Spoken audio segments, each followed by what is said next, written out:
Alright, we're getting a lot of squeaking from the motor again.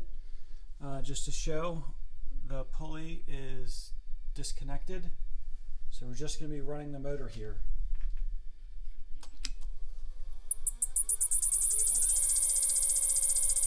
So this is what we're getting.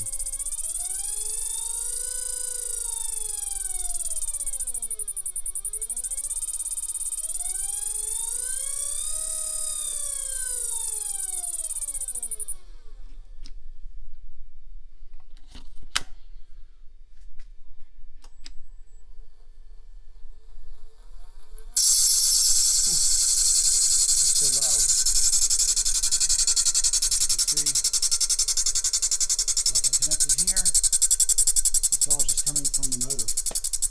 Again, hope you guys can help me out.